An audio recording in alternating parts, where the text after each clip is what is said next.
The state of the union is not good. Our trade deficit is too large. We must not go back to unwise spending.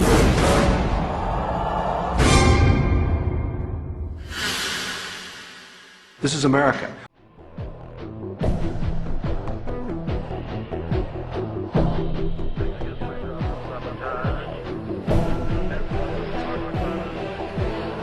You're so pretty.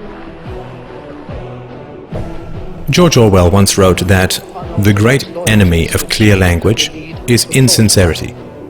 When there is a gap between one's real and one's declared aims, one turns, as it were, instinctively to long words and exhausted idioms, like a cuttlefish spurting out ink. You've probably heard confusing phrases like the trade deficit, the falling dollar, the national debt, unfunded liabilities, and so on, which all sound vague and actuarial and vaguely, well, not me. The reality behind these accounting phrases is perfectly monstrous.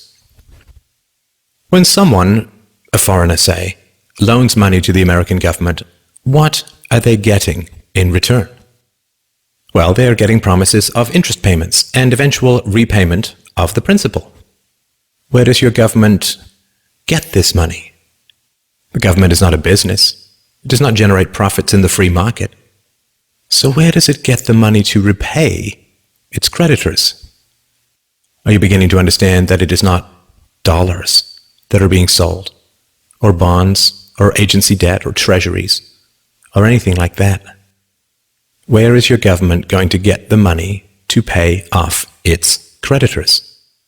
It's not pieces of paper, or contracts, or computer bits that are being sold. There is only one thing that the government has to sell. Governments have only one asset that they can use as collateral. Your leaders are selling you. When China lends $800 billion to your government, what they get in return is a guarantee that $10,000 plus interest will be taken from your family at gunpoint and shipped overseas. When a farmer gets a loan from a bank, he uses his livestock as collateral. It is the milk and meat his cows will produce in the future that he will use to pay off his loan. The bank is buying a share in his cows. You are the livestock that your leaders use as collateral. The leaders that you cheer for and throw parades for and drop balloons behind and donate money to are selling you to Chinese rulers, to the Japanese, to the Nigerians, to South American drug lords with accounts in the Caribbean banking centers, to Russia, to Korea, to Egypt, to Colombia, to Chile, to the Philippines, to Malaysia, and anyone else who is willing to give them a few dollars in return for the blood, sweat, and toil of your future. The flag that you praise and the anthems that you sing and the rulers that you weep and kneel before have as much loyalty to you as a plantation owner had to his slaves. And sadly, plantation slaves had more pride than we do. Plantation slaves did not generally praise their masters for selling them off, for auctioning off the lives, hopes, dreams, and futures of their own little children. We can understand that cattle may lick the hand of the farmer who lowers an axe to its neck, because cattle are dumb beasts that cannot comprehend their real relationship with the farmer and his imminent plans for them. What is our excuse? When we chant, USA, USA, USA, when we cheer and bow and beg and scrape and sing and weep with joy that some new farmer now presides over the wholesale dismantling and sale of our family's futures.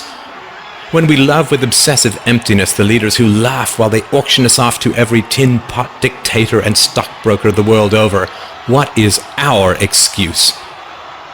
Has our pride been so broken that we lunge with pathetic joy at every new silver-tongued demagogue who pretends to care for us even a tiny little bit?